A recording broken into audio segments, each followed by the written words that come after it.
myeloma. Dr. Muhammad Jamsani bin Mat Saleh obtained his medical degree from University Science Malaysia in 2003 and Master of Pathology, Chemical Pathology from USM in 2011. Dr. Jamsani currently holds the position as Head of Chemical Pathology Unit in Department of Pathology, Hospital Seberang Jaya, and State Chemical Pathologist in Pulau Pinang. He underwent further training in endocrine and mass spectrometry at Prince of Wales Hospital, the Chinese University of Hong Kong, New Territory, Hong Kong in 2017. He is also committee member of chapter of Chemical Pathology and Metabolic Medicine, member of Malaysian Association of Clinical Biochemistry, MACB, and an affiliate member of the Australian Association of Clinical Biochemistry, AACB. He is chairman of Ministry of Health, MOH, National Pathology Procurement Committee, member of MOH National Pathology Workload Committee, and member of MOH National Pathology IT and Database Committee. He is also subject matter expert for the development of National Laboratory Information System in MOH.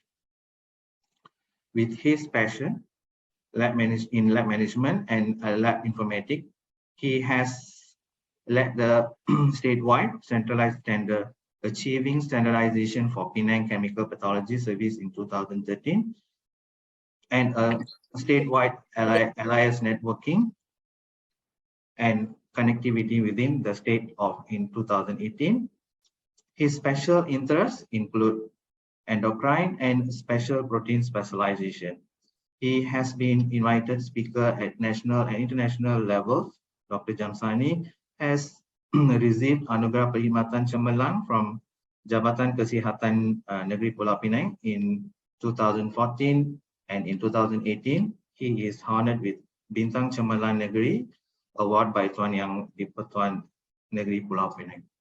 So we welcome Dr. Jamsani to start the presentation. Thank you, Mr. Gobi, for a kind introductions. Okay, let me share my screen first.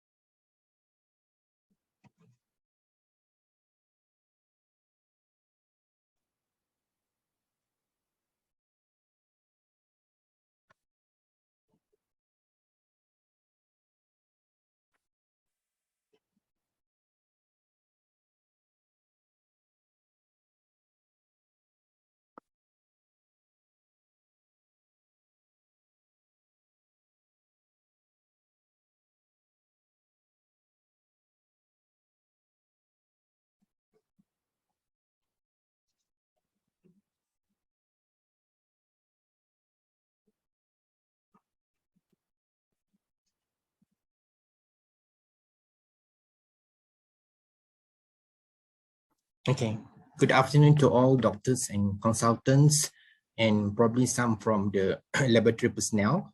It's an honor for me to be invited to share my experience as well as some knowledge on the myeloma aspect, especially in the laboratory. And I'm sure that most of the participants do requested some of the myeloma profile before. So I hope that this discussion and presentation may give you all some more insight as what we are offering in the laboratory and probably in the in-course laboratory services.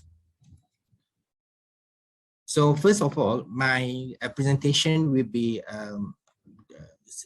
into three different segments. The first one, we talk more on the multiple myeloma itself. Second will be on some of the clinical features or sign and symptom that need to be take into consideration for myeloma studies, and last but not least is kind of investigation that available for us to screen for myeloma, multiple myeloma. So we will discuss more on the screening and diagnostic aspect rather than on the monitoring aspect. So when we talk about multiple myeloma, it's as simple as a cancer of the plasma cell. So the myeloma itself means marrow, and oma is the tumor. So it is a tumor of the bone marrow, and it is a malignant proliferation of single clone of plasma cell in the bone marrow producing paraprotein. So it's in normal circumstances, the plasma cell, our bone marrow will produce multiple type of immunoglobulins. But in terms of multiple myeloma, there will be just a single clone of plasma cell that will producing paraprotein. This will be discussed further after this. And the overproduction of this kind of paraprotein will be classified as a monoclonal gammopathy. So there are different terminology being used, probably M protein, could be paraprotein, and monoclonal gammopathy itself.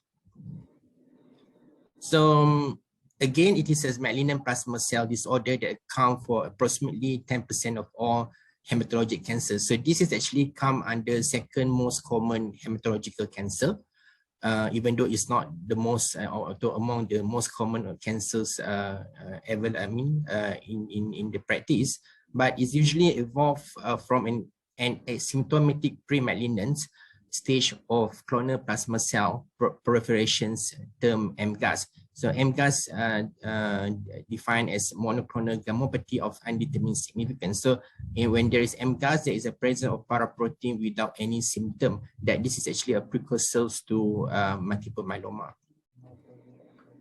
So when we talk about multiple myeloma, it will be referring to the ineffective immunoglobulin. As I mentioned earlier, there will be production of the single clone of immunoglobulin that we regard as paraprotein. So this immunoglobulin actually is an ineffective immunoglobulin that causes a decreased bone marrow function as well as destruction of bone tissue. So when we talk about protein electrophoresis, what we're looking into it actually a single clone of paraprotein being released as well as suppression of other normal immunoglobulins. So because of this secreted monoclonal immunoglobulin, this disease also been called as monoclonal gammopathies. So this is a picture show that how it looks like under the microscopy for the bone marrow experience. So you can see increased number of plasma cell, including the large and immature form as pointed by the arrows, and as well as the stratification of the bone marrow shows infiltration of the malignant plasma cell. So this is, the diagnostic for multiple myeloma based on the bone marrow and stratification. But of course, for a screening of patients suspected for multiple myeloma, we won't do bone marrow and stratification at the baseline unless it's very suggestive of myeloma disorder. So I talked about paraprotein. So we need to recap back what we mean by the paraprotein. So the paraprotein actually is immunoglobulin produced by the plasma cell, proliferative disease that usually secrete monoclonal immunoglobulin. So this paraprotein actually can be used as a serologic marker or the tumor marker itself. So when we talk about paraprotein, it's not referring to the abnormal immunoglobulin. It could be still a normal immunoglobulin in terms of the appearance of the immunoglobulin, but the problem is that it will be just a single clone of immunoglobulin produced. So this is a schematic to show how the immunoglobulin looks like. It has a heavy chains and the light chain. So there are 5 different types of the heavy chain plus 2 different types of the light chains. So the abnormal plasma cell or myeloma cell that present in the myeloma patient will produce a paraprotein that cannot function as a normal antibody. So when we talk about paraprotein, it can be, as I mentioned, it can be the whole set of these immunoglobulin, or it can be a part of it. It can be just a heavy chain paraprotein. It can be just a light chain paraprotein. And the normal condition is always that the complete heavy and light chains component of the immunoglobulins. So the abnormal plasma cell or myeloma cell present in myeloma patient produce monoclonal immunoglobulin that actually cannot be functioned as antibody. So when we recap back our knowledge back in the medical schools, there are 5 different types of immunoglobulin. It can be IgG, IgA, IgM, E, and D. So this is also the disease when you do the typing of the type of myeloma, it can be from these 5 different type of immunoglobulin, provided it can be either IgG kappa lambda, IgM kappa or lambda, and so on. And the most common type of paraprotein on the multiple myeloma will be IgG and IgA, and followed by IgM, but this can be a Waldenstrom macroglobulinemia instead of multiple myeloma, and the less common will be the E and D. So this combination will be the type of typing for the paraprotein. So the other terminology that maybe most of us heard before is the Ben-Jones protein. So the Ben-Jones protein actually, I mean, whenever the plasma cell, it will be produce higher number of the light change. So, but this is not, means to in every patient. But the free light chain that the light chain that are not bound to the heavy chain will be filtered and reabsorbed by the kidney. So the excess of the free light chain filter and those not reabsorbed can be found in urine, and this terminology been classified as Ben-Jones protein, or in other words, it's a paraprotein in the urine. So when there is a complete immunoglobulins production of the paraprotein, it could be also an excess of light chain, or in case that the multiple myeloma is the type of light chain disease, it can just produce the light chain, and this light chain is excreted in the urine and still can be detected through protein electrophoresis, and that we call as a Ben-Jones protein. So this is how the different type of immunoglobulin, as I mentioned, and the most common immunoglobulin will be in the single form, single merit, but the IgM, IgA will be more in terms of dimeric formation and pentameric in the IgM. And there is also the free light chain. So this free light chain can be measured by the protein electrophoresis as well as the free light chain assays quantitation to measure the free lambda and free kappa quantitation.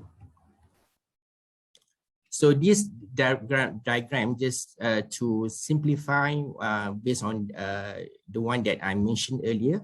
This is in a normal bone marrow production, the normal B plasma cell will secrete immunoglobulin. So this is a normal reaction to any infection, inflammation throughout our body physiology. But when there is evidence of MGUS, the precursor of myeloma, and the myeloma itself, the plasma cell produce monoclonal protein, and as well as the destruction or lytic lesions or destruction to the bone. So this is how the progression of the myeloma from MGUS to multiple myeloma. So again, to make it more diagrammatic, this is how normal plasma cell function by producing different colors that represent different type of antibodies. But when there is a myeloma, there will be just a single clone of plasma cell that producing only one type of the antibody, and that antibody is too many being produced rather than in a normal concentration of antibody. And there are also different type of multiple myeloma, as I mentioned earlier, is according to the type of the immunoglobulin fraction or paraprotein. It could be an intact immunoglobulin myeloma. So this one, for example, this plasma cell producing intact with the heavy and light chain, and as well as some of the light chains being secreted excessively. So, but it may or may not come with the excessive light chain production, but in some cases, the intact immunoglobulin myeloma also produce excess of light chain. But in terms of light chains myeloma, there will be only light chains being produced as either kappa or lambda, free kappa or free lambda light chain, and this being called as light chains disease or light chains myeloma. And the last one is a non-secretory or oligosecretory myeloma. This is a very rare form of myeloma where the production of the light chain is very minimal. So again, this is also the same diagram to show that different type of plasma cells production. In terms of a normal individuals, if let's say there is an infection or inflammation, there will be a polyclonal immunoglobulin, means there will be many types of immunoglobulin. And this is a diagram to show to you that how the protein electrophoresis looks like. In the gamma region, this is albumin, alpha 1, alpha 2, beta 1, and beta 2 region. And at the end of the fraction is the gamma, where most of the immunoglobulins can be identified. So you can see a very Gaussian distributions of immunoglobulin that represent a polyclonal immunoglobulins. Whereas for the malignant plasma site, plasma cell, there will be only a monoclonal immunoglobulin, only a single clone of immunoglobulin with or without normal polyclonal immunoglobulin, or probably a suppression of the others normal immunoglobulin. So in the protein electrophoresis identification, what we can see that there is a single one peak or sharp discrete band or peak that represent this monoclonal immunoglobulin. So this is how we can identify in our protein electrophoresis to know whether there is a presence of paraprotein in the blood samples. This is almost the same as I mentioned earlier. This is polyclonal immunoglobulin with the Gaussian distribution. And with myeloma, there will be just a monoclonal with a single peak can be identified in the protein electrophoresis. So that's a very brief introduction about myeloma, and for everyone to understand why there are different type of typing and how the progression of the disease looks like. So, and the second part that, of course, mainly if you are from general practitioners or from clinicians from the hospitals, then we will need to know in what conditions that this myeloma profile should be considered. So basically, there are different type of symptom or presentation. First and foremost could be anemia, either it can be normocytic or microcytic. So we look into the B12 and folate and iron with normals finding, no history of blood loss, no hemolysis. So some sort like the anemia that can not be explained clearly the cause of anemia, and there is no clear alternative explanation such as renal impairment or anemia of chronic disease. And sometimes if let's say you send a PBF, probably if there is finding of rural formation in the PBF, then that probably indication for us to investigate whether there is any evidence of a myeloma in the patient. So most of the time, whenever the condition, whenever the presentation is unexplained, then probably the myeloma study need to be considered. Second one is hypercalcemia. Of course, when you talk about hypercalcemia, it could be a renal disorder as well as whether this is a primary hyperparathyroidism. But in case of hypercalcemia in myeloma, so there will be evidence that the PTH appropriately suppressed instead of high PTH level with a normal vitamin D and no other history of malignancy, sarcoidosis. So the most common hypercalcemia could be secondary to malignancy or metastasis. But if let's say this can be ruled out, then multiple myeloma still need to be considered. It's a part of the malignancy workup. The next one is the renal impairment. When there is no clear explanation, including the pre-renal causes, primary renal disorder obstructive condition.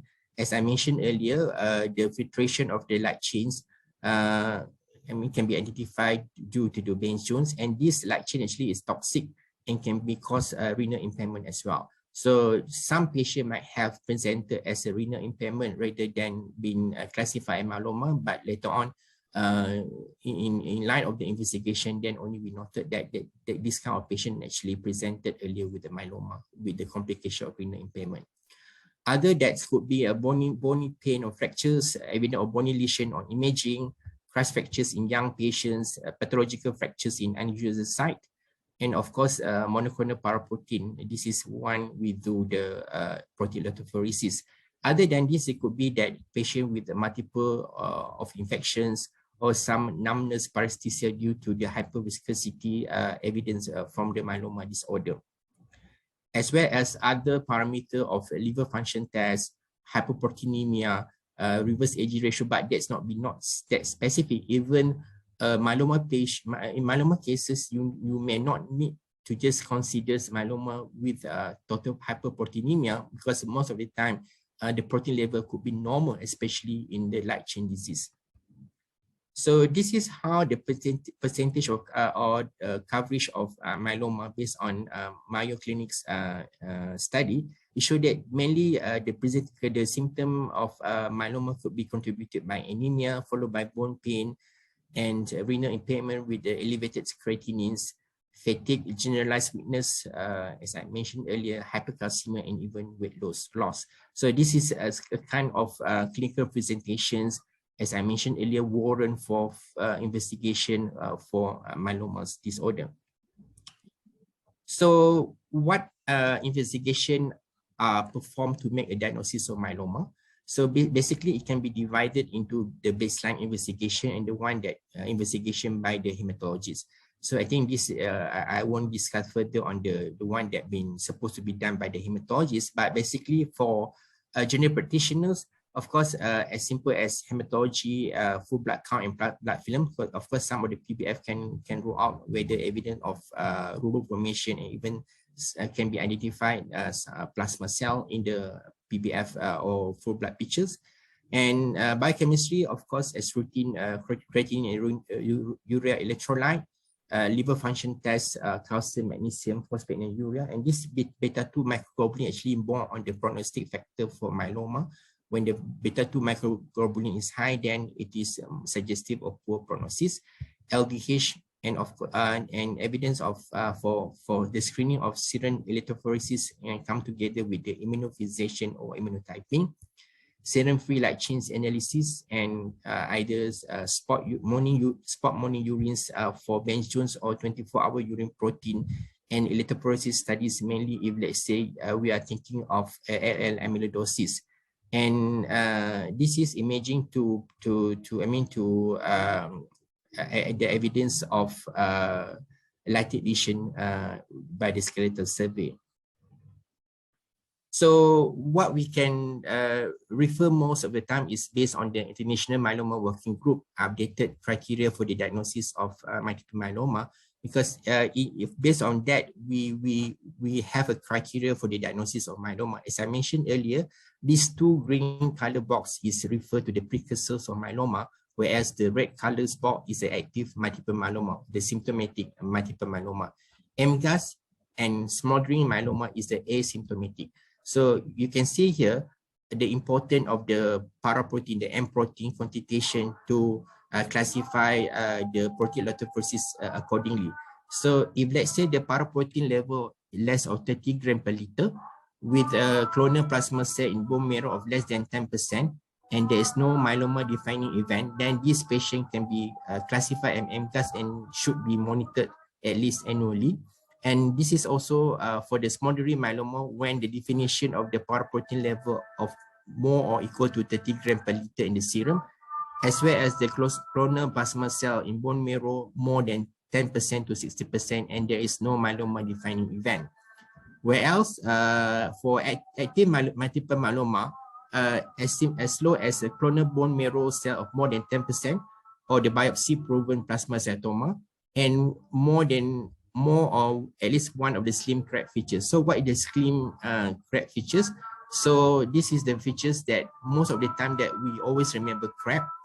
And the first three is whenever there is evidence of more than 60% clonal bone marrow or plasma cell, and serum free light chain ratio of more or equal of 100 for involved kappa, or less than or equal than 0.01 of involved lambda. So this is actually referring to the serum free light chain analysis, where we measure the serum free kappa and serum free lambda. If let's say the involved means that the free light chain which is proportionally increased more than the other free light chain. So if let's say the kappa is more than lambda, because we are doing the kappa to lambda ratio. So if the ratio more than 100, then it's very is suggestive of myeloma. But if let's say the lambda, when the kappa over lambda, whenever the lambda is much higher, means the ratio is less than 0.01. So this also can contribute or can be a very good indicator that patient have myeloma. But provided these two, definition is based on the binding site, free light chains, free kappa and free lambda analysis. And the other one is the MRI study where evidence of more than one focal lesions. And of course, the most common mnemonic that we always remember that crack features. So it's hypercalcemia, renal impairment, anemia, as well as more than one lateral lesion on the skeletal survey. So this is also important, and of course, the identification of the precursors of myeloma is also important, so that a patient can be monitored, and instead of to be monitored before it can be overt to be active multiple myeloma. So when we talk about serum protein electrophoresis as part of the investigation, it is either to look into quantitative or qualitative disorder. And if let's say the normal pattern but multiple myeloma still suspected, then we should proceed with the immunofixation. So this is where it's a very important role of history to notify or to make us as a pathologist whether any of the case should be proceed with the immunofixation and immunotherapy. This will be explained further. And of course, the abnormal pattern, whether it is a qualitative disorder or the quantitative disorder. And when we proceed with the serum immunofixation or serum immunotyping, we want to know whether that homogeneous spike like peak in focal region of the gamma globulin zone is a monoclonal gammopathy. Then need to be quantified and specify the type of the typing of the immunoglobulin. And if let's say there is only evidence of polyclonal gammopathy, then there is no further investigation is required. So again, this is a cartoon to simplify what I'm explained before. The plasma cell dyscrasia, spectrum start from the asymptomatic patient that require follow-up until when the patients become a myeloma and require treatment. But most of the time, patient came to the hospital whenever he has already been diagnosed as a myeloma. So this is MGUS, again, the protein electrophoresis, the serum M protein or paraprotein less than 30 grams per liter, with the bone marrow less than 10%. And there is a 3% of individuals more than 50 years old with the risk of progression is about 1% per year. So that's why this patient need to monitor at least annually. And for those that smoldering or asymptomatic plasma cell myeloma with the paraprotein level of more than 30 grams per liter and absence of the myeloma defining event, then this in this group, 50% of patients don't progress in the first 5 years, but also warrant for follow-up. And for those patients that's already overt or been diagnosed as multiple myeloma, then there is evidence of the plasma cell more than 10% with that myeloma defining event.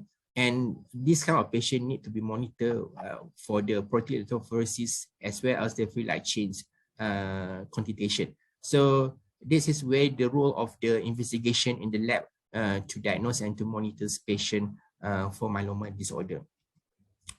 So basically, the laboratory test for the diagnosis and monitoring of monoclonal gammopathy, at a minimum, this is the 4 things that need or required for investigations to be sent. So it's involved at least a serum protein electrophoresis, urine electrophoresis. So most of the time that laboratory we do the reflex, either the patients require further investigation to confirm evidence of paraprotein by doing immunofixation or immunotyping. This is a reflex testing.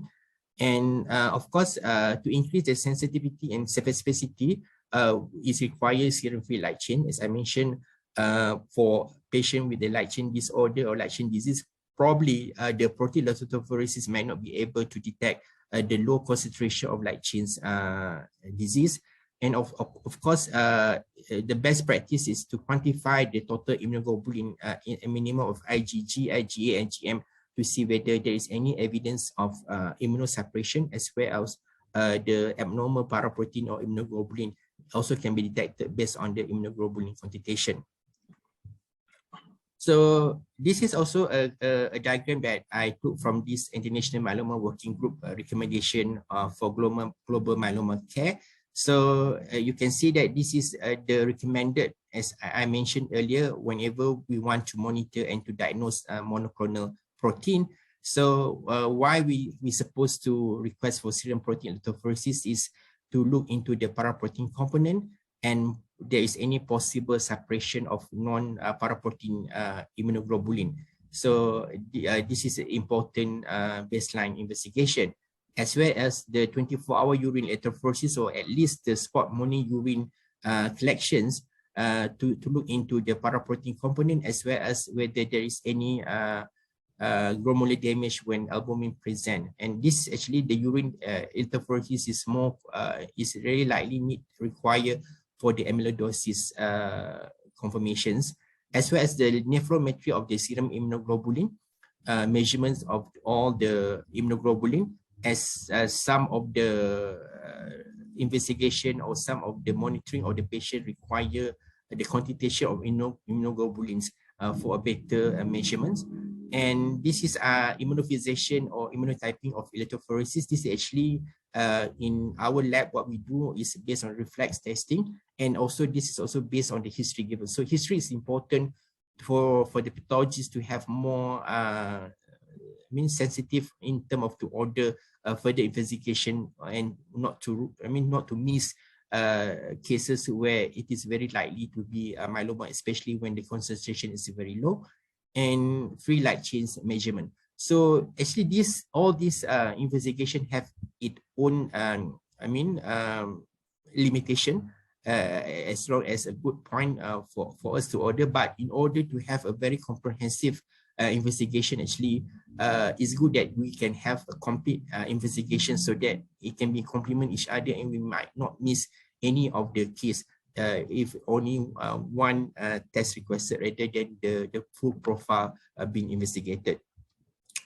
So this is also based on the American College of Pathologists laboratory detection and initial diagnosis of monoclonal gammopathies.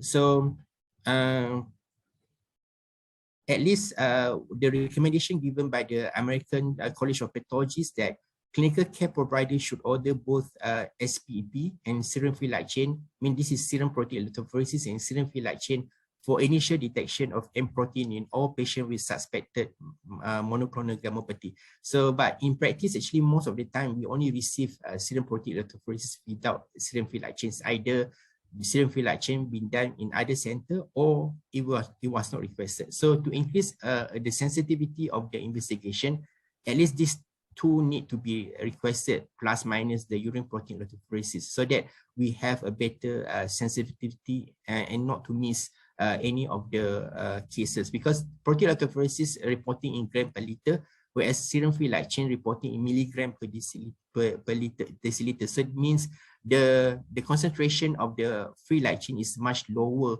detection limit rather than protein electrophoresis sensitivity. And of course, laboratory should confirm the protein electrophoresis abnormality suspicious for a presence of M protein with additional testing by serum immunofixation or immunotyping. So this is where, as I mentioned earlier, a part of the package it will be counted as the duty of the pathologist to add on further testing to confirm the clonality and the presence of the paraprotein, as well as to increase the sensitivity of detection. So the laboratorian or the clinical care provider should follow up an abnormal serum free light chain ratio for the presence of M protein or paraprotein with an serum immunofixation or alternative method with similar sensitivity. So that's why by interpreting only a single serum free light chain assay itself may not be able to complete the investigation. The best practice is to request both of these tests, so that a complete investigation can be done. And of course, when we talk about cases that suspected for AL amyloidosis, clinical care providers should order serum protein electrophoresis, serum free light chain, serum immunofixation, urine immunofixation for the initial detection. So this is for AL amyloidosis, it's very recommended to have a complete set, but the same goes for others investigation to have at least SPE, UFE, and serum free light chain for a complete investigation. So I think the rest is not that important. So the first four is how the investigation need to be done appropriately so that we don't miss the myeloma disorder. So when talk about protein electrophoresis for the non-laboratorian, at least I just want to introduce what is the protein electrophoresis. So protein electrophoresis, this is a method that being used to separate the protein fractions. So the serum contains different protein that can be separated. So the method of protein electrophoresis is actually separated, or the separation method to classify or to separate a different type of protein fraction into different based on different molecules and charge. So in our liver function test, we will report total protein, albumin, and globulin. But in protein electrophoresis, this total protein that consists of albumin and globulin, the globulin component of the total protein can be identified based on protein electrophoresis. So that's why there are different fractions. So in our lab practice is up to 6 fraction. Means the albumin, alpha 1, alpha 2, beta 1, beta 2, and the gamma. So most of the time, the polyclonal immunoglobulin are found mostly in the gamma zone. And normal immunoglobulin in serum differ from each other in the structure and electrical charge. So this is in normal individual without myeloma. But when there is a myeloma, then of course we can see that there is a peak in gamma zone, as well as it can be identified in other fractions of protein electrophoresis. So this is just to illustrate how it looks like in the polyclonal. As I mentioned much earlier, there will be different type of colors that represent a type of immunoglobulin. But in the monoclonal immunoglobulin means there only one side of paraprotein, or paraprotein being secreted by the plasma cell. And this is different type of separation. Specifically to different type of region from the albumin, alpha 1, alpha 2, beta 1, and beta 2, and the gamma region. So it's important the serum protein electrophoresis with immunofixation or immunotyping should be used for the clinical diagnostic and the utilization of this assay has allowed for improved diagnosis of numerous plasma cell disorder. And the paraprotein is characteristic features of multiple myeloma. Protein electrophoresis is used to measure the amount of monoclonal protein in the blood or urine. So we can measure the concentration of the paraprotein either in blood or urine. And the M protein or the paraprotein produced and released in the serum and sometimes into the urine reflect the amount of the myeloma cell or the tumor burden based on this quantitation. So this is just to show for those that are not familiar, this is actually the normal pattern of the protein electrophoresis, and this is the abnormal pattern. But out of this, only this one represent multiple myeloma, but the rest may represent cirrhosis, nephrotic syndrome, implanted syndrome, and so on. So this is how other findings can be identified from protein electrophoresis, not solely on the myeloma, but of course the main indication for this protein electrophoresis is to identify or to screen or to detect multiple myeloma. So this is examples how our protein electrophoresis look like based on capillary electrophoresis. So you can see here there are 6 different fractions, start from the albumin, alpha 1, alpha 2, beta 1, beta 2, and the gamma region. So this is gamma region where it's supposed to be a polyclonal or quotient distribution of the immunoglobulin. But in this patient, you can see that a very high peak of band can be seen here. That can be identified as a paraprotein, and the rest of the fraction in the gamma region, you can see that almost none of the normal immunoglobulin. So there is evidence of a marked immune paresthesia in this patient with a paraprotein. And whenever this kind of result been identified in the capillary electrophoresis, then we will proceed with the immunofixation or immunotyping. And this is example of the immunotyping result, where we use different type of anti-sera to identify type of the immunoglobulin. So there will be anti-IgG sera, IgA, IgM, and kappa and lambda. And this patient, we can see that there is immunosuppression at the IgG and immunosuppression at the lambda. So this patient most likely, it is a case of IgG lambda myeloma, but bear in mind different type, whether this is MGUS or smoldering, based on the concentration as well as the clinical feature, whether this patient have the myeloma defining event or not. And this is the other method that we use. If I say we are using immunofixation in the serum as well in the urine. So in the serum, so you can see here that there are also the same anti-sera being used, means IgG and IgA, IgM, kappa and lambda. For this patient, the paraprotein band being identified as IgG kappa, and there's also kappa, free kappa being identified in the urine specimen. So this is consistent with the urine and serum finding. So when you talk about urine electrophoresis with the immunotyping or immunofixation, so this immunotyping and immunofixation means that's to have a further investigation to identify type of the paraprotein. So in IgG multiple myeloma, more than 75% of patients have monoclonal free light chain detected by urine immunofixation. And bear in mind, IgG is actually the most common paraprotein in myeloma disorder. So this IgE also might produce excess of free light chain, but there are also about 25% may not have the excess free light chain be released. So by using the urine immunoelectrophoresis, we also be able to detect this monoclonal free light chain. And the patient with light chain multiple myeloma may present with low concentration of paraprotein in circulation. For such cases, it is been important to test both serum and urine, because in light chain myeloma, we might not get this kind of peak, and probably it can be a very small peak, or probably the peak can be migrated at the different fraction that cannot be identified easily by our capillary electrophoresis.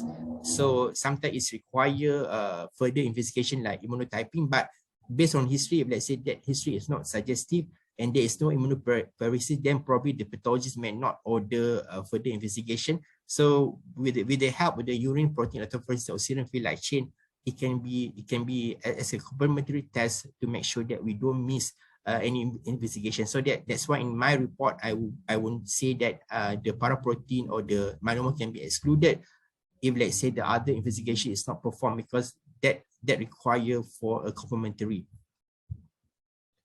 And the urine electrophoresis can be in form of a 24-hour urine collection, as well as, but the International Myeloma Working Group also suggests that serum free light chain as a part of diagnostic criteria instead of urine protein electrophoresis in IFE. So it's either we use urine protein electrophoresis, or it can be done as a serum free light chain as the sensitivity of the serum free light chain. But vice versa, both can be done as a screening. And of course, the use of the serum free light chain has reduced the need for urine protein electrophoresis. And mainly the urine electrophoresis is mandatory whenever the amyloidosis is suspected. So this is how the urine protein electrophoresis by capillary electrophoresis done in our lab. You can see here there is IgG subtraction with the lambda. So this patient actually have IgG lambda in the serum, and this IgG lambda also been secreted in the urine and can be identified in the urine protein electrophoresis. Okay. So other than that, the last part of it is the free light chain itself. So the free light chain is important because the current immunoglobulin guideline recommend that using this protein electrophoresis detection and also to follow up multiple myeloma.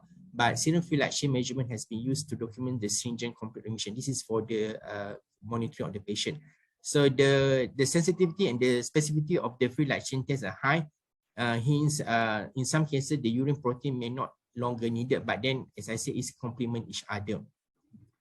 So, although the kappa to lambda synthesis rate is approximately 1.8 into 1, means the kappa is produced more rather than the lambda. But because of more rapid clearance of the kappa free light chain kappa to lambda ratio is 0.26 to 1.65 for free light and 0.31 to 1.56 for enlated. So this is the most common assay being used in most of the laboratories. But abnormal serum free light chain ratio has been detected in 100% of patients with light chain myeloma. So it's the free light chain is important for us for detection of light chain multiple myeloma.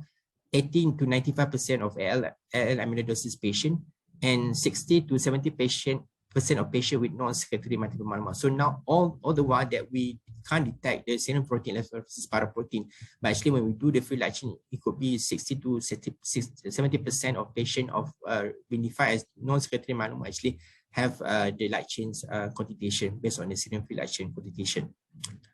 And in spite of the sensitivity of free light chain assay and the free light chain disease, abnormal serum free light chain ratio have been detected in 90 to 95% of intact immunoglobulin, multiple myeloma, and 40% of MCAS. And since these two patient groups have easily detectable serum M protein by SPE, serum protein electrophoresis and immunofixation, it is clear that not all monoclonal gamma proteins secrete excess free light chain, and that a combination of tests is needed to benefit from each test strand. So if let's say we want to use just free light chain as a screening, we might miss this kind of patient that actually doesn't secrete free light chain. Because when the intact immunoglobulin myeloma, it may or may not have the excess light chain secretion. So that's why the free light chain and the serum protein electrophoresis need to be used as a complement each other, not to miss mainly the light chain myeloma, and not to miss paraprotein intact immunoglobulin if let's say you just use the free light chain as a screening method. So the free light chain also, in the response assessment, the treatment-related immunosuppression of the uninvolved light chain, lambda for kappa patient and vice versa, can make the assay unreliable for monitoring response in patient with circulatory disease. So this is a part of the monitoring. And for the a little bit that I'm going to touch about the monitoring of the disease. So according to the International Myeloma Working Group, we should perform electrophoresis when monoclonal protein can be detected and measured. And when monoclonal protein is undetectable by electrophoresis, the free light chain assay has to be used to continue monitoring of disease progression. But as well as for the laboratory part, we also need to perform immunization to confirm that there is undetectable of paraprotein with the protein electrophoresis. So this is also important. History provided to us whether this patient has already been diagnosed, under monitoring, so that it's good for us to give a proper investigation and further investigation as required for the patient. So you can see here, this is how I took from the AACB guideline for the protein electrophoresis reporting, that when we want to see the utility of the protein electrophoresis for the response criteria for the multiple myeloma, so that it need to be used to see whether the response criteria and the complete remission, near complete, and so on. So that depend on the paraprotein concentration, and this also depend whether the immunization or any immunotyping required to confirm there is absence of the paraprotein. And even for the complete remission, by using the serum free light chain, we can have a stringent complete remission in case when the kappa and lambda concentration and the ratio of kappa and lambda back to normal. So the treatment decision, how do protein electrophoresis and uroprotein help in treatment decision? Because the baseline assessment, the amount and type of myeloma, serum monitoring to document the speed and level of response, and assessment of possible disease progression or relapse. Because this the paraprotein concentration, the percentage of the paraprotein reduction or increment actually reflect the progression of the disease. So at last, when we talk about testing algorithm for paraprotein, in case that I mentioned earlier, some clinical features that should come in mind into the clinical suspicion of the monoclonal gammopathy or protein or the paraprotein or myeloma. So by right, every single patient should perform protein electrophoresis, serum free light chain, and plus minus with the urine protein electrophoresis as a complete investigation. So if let's say there is a negative of free light chain and negative of serum protein electrophoresis, or then if let's say there is a negative, then but if let's say there is still a suspicious in terms of possibility of myeloma, then it should be monitored at least in 1 year. But when there is evidence of detection of the paraprotein or the positive of the free light chain ratio, then that require immunization and immunosuppression. This is mass spectral, which is not available in our country, and to measure the paraprotein peak, as well as to measure the immunoglobulin profile to detect the immunoparesis. Because we might look into the immunoparesis in the protein electrophoresis, but the best way of detection of the immunoparesis is by quantitation of the immunoglobulin quantitation of G, A, and M. So as I mentioned earlier, it is important to have a full set of the investigation so that we don't miss any possibilities of different spectrum of myeloma. So and last, when you talk about laboratory diagnosis of monoclonal gammopathy, the diversity of plasma cell proliferative disease and their secreted proteins and their concentration of paraprotein make this is challenging tumor markers. And it's a very challenging for the pathologists to identify whenever there is a co-migrating of the paraprotein outside from the gamma zone. So this is important for clinicians, the practitioners, to provide us some relevant history so that a proper investigation and further investigation can be done for complete the investigation to be complete. And there is no single assay can effectively diagnose and monitor plasma cell proliferative disease. So whereby this is important to have at least a basics investigation that involve all the modalities to ensure that we don't miss any of the case to be detected as myeloma disorder. By that, I thank you and thank you for your attention. Okay, thank you to Dr. Jamsani for a very informative, detailed presentation. Dear audience, if there is any question to ask regarding protein electrophoresis and a related test, you may ask now. Any question?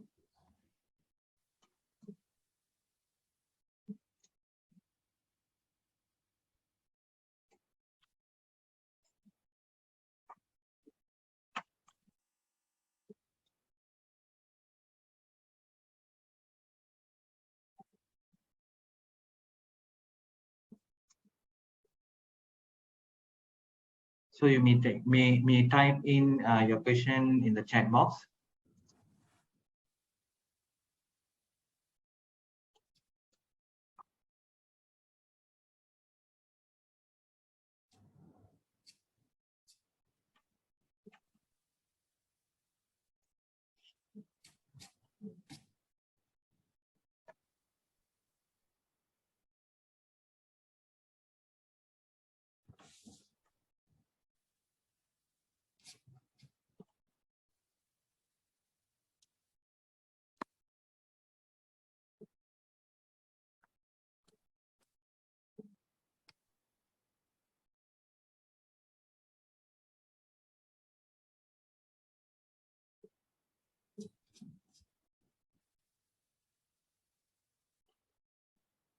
I think there is no any question.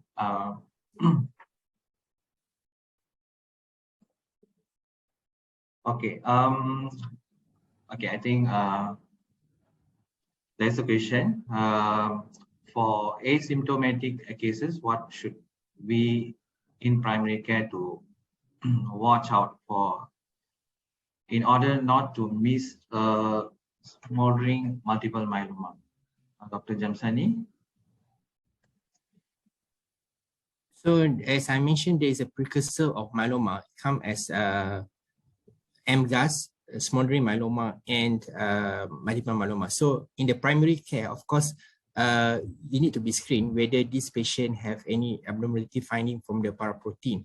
And based on the definition, it could be that patient might require the bone marrow, but most of the time I don't think that even the hematology will perform the bone marrow for those the asymptomatic cases.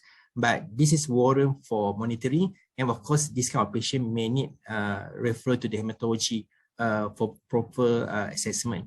So as long as patient being identified and monitor the protein electrophoresis. Okay, we have another question.